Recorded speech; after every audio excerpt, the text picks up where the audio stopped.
కొమరంభీం ఆసిఫాబాద్ జిల్లా వాంకిడి గిరిజన బాలికల ఆశ్రమ పాఠశాలలో కలుషిత ఆహారం తిని అస్వస్థతకు గురై నిమ్స్లో చికిత్స పొందుతున్న విద్యార్థిని శైలజ చనిపోయింది. వైద్యులు బాలికకు డయాలసిస్ చేస్తూ వెంటిలేటర్ సాయంతో ఆర్ఐసీయూలో చికిత్స అందించారు. వాంకిడి గిరిజన బాలికల ఆశ్రమ పాఠశాలలో నవంబర్ 30న ఫుడ్ పాయిజన్ అయింది. పాఠశాలలో భోజనం చేసిన విద్యార్థినులు అస్వస్థతకు గురయ్యారు.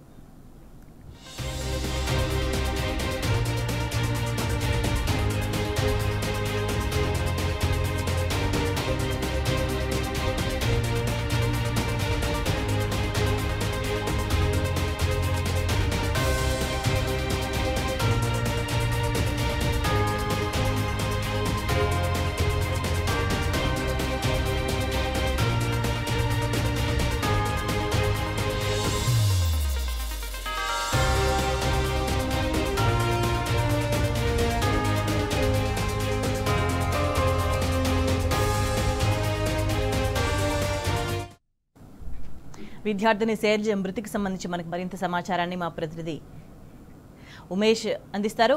ఉమేష్, గుడ్ ఈవినింగ్ చర్చ. వాంకిడి కొమరంభీం ఆసిఫాబాద్ జిల్లా వాంకిడి ప్రభుత్వ గిరిజన గురుకుల ఆశ్రమ పాఠశాలలో గత నెల అక్టోబర్ 30న ఫుడ్ పాయిజన్ సంబంధించి 60 మంది విద్యార్థినులు అస్వస్థకు గురైన ఘటనలో నిమ్స్ ఆసుపత్రిలో చికిత్స పొందుతున్న శైలజ అనే 9వ తరగతి విద్యార్థిని కొద్దిసేపటి క్రితమే మృతి చెందింది. విద్యార్థిని స్వస్థలం వాంకిడి మండలం బాబా గ్రామంలో విషాద ఛాయలు అలుముకున్నాయి. ఏదైతే ఫుడ్ పాయిజన్ ఘటనకు సంబంధించి ఫుడ్ పాయిజన్ జరగడంతో దాదాపు 60 మందికి పైగా విద్యార్థులు అస్వస్థకు గురయ్యారు. వారిని ఏదైతే అక్కడి నుంచి హుటాహుటిన ఆసిఫాబాద్ తో పాటు కాగజ్ నగర్ ప్రభుత్వ ఆసుపత్రిలో అలాగే పలు ప్రైవేట్ ఆసుపత్రిలో కూడా అధికారులు చికిత్స నిమిత్తం జాయిన్ చేయడం జరిగింది. అలాగే అక్కడి నుంచి ఏదైతే కొంత తీవ్ర అస్వస్థకు గురైన 6గురిని మంచిర్యాలలోని ఓ ప్రైవేట్ ఆసుపత్రికి తరలించారు. ఆ ప్రైవేట్ ఆసుపత్రిలో దాదాపు 2 నుంచి 3 రోజుల వరకు చికిత్స అనంతరం కూడా అధికారులు కూడా అక్కడ పరిస్థితి అంతా కూడా నిలకడగానే ఉంది.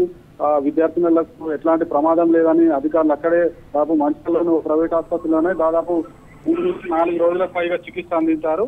అనంతరం అక్కడి నుంచి అయితే శైలజ అనే విద్యార్థినితో పాటు మరో విద్యార్థిని కూడా కొంత పరిస్థితి విషమంగా ఉండడంతో హుటాహుటిన అధికారులు మంచిర్యాల ప్రైవేట్ ఆసుపత్రి నుంచి నిమ్స్ ఆసుపత్రికి తరలించారు. దాదాపు నిమ్స్ ఆసుపత్రిలో కూడా దాదాపు 20 రోజులకు పైగా ఏదైతే చికిత్స ఏదైతే శైలజ అనే అమ్మాయి విద్యార్థిని చికిత్స పొందుతుంది. అయితే ఉమేష్, గత కొన్ని నెలలుగా గురుకుల ఆశ్రమ పాఠశాలల్లో విద్యార్థులు అనేక ఇబ్బందులు ఎదుర్కొంటా ఉన్నారు.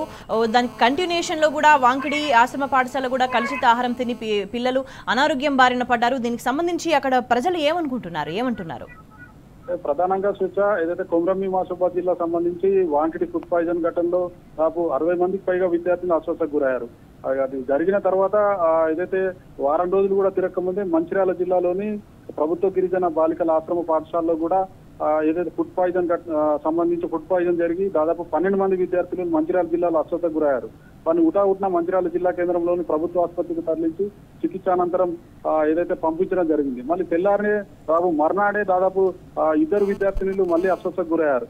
మొత్తంగా చూసుకున్నట్టయితే ఏదైతే గిరిజన ఆశ్రమ పాఠశాలలో ప్రధానంగా ఏదైతే అధికారుల పర్యవేక్షణ లోపం స్పష్టంగా కనిపిస్తా ఉన్నది. మరోవైపు ఏదైతే ఈ ఘటనకు సంబంధించి ఇప్పటికే కొమరంభీం ఆసిఫాబాద్ జిల్లా లోని వాంకిడి ప్రభుత్వ గిరిజన ఏదైతే ఫుడ్ పాయిజన్ ఘటనకు సంబంధించి ఇప్పటికే ఏదైతే ఆశ్రమ పాఠశాలకు సంబంధించిన హెడ్ మాస్టర్ ను అధికారులు సస్పెండ్ చేశారు. మరో 4గురిపై బదిలీ వేటు వేశారు. మరోవైపు మంచిర్యాలలో కూడా జిల్లా గిరిజన సంక్షేమ శాఖ అధికారిపై కూడా వేటు వేశారు. అలాగే అక్కడ ఆశ్రమ పాఠశాలకు సంబంధించిన మాధవ్ అనే హెడ్ మాస్టర్ ను కూడా సస్పెండ్ చేయడం జరిగింది. మొత్తంగా చూసుకున్నట్టయితే ప్రధానంగా గిరిజన ఆశ్రమ పాఠశాలలో ఫుడ్ పాయిజన్ ఘటనకు సంబంధించి తల్లిదండ్రులతో పాటు విద్యార్థి సంఘాల నాయకులు కూడా తీవ్రమైన ఆగ్రహం వ్యక్తం చేస్తున్నారు రాష్ట్ర ప్రభుత్వం మీద అని చెప్పవచ్చు. రైట్ ఉమేష్.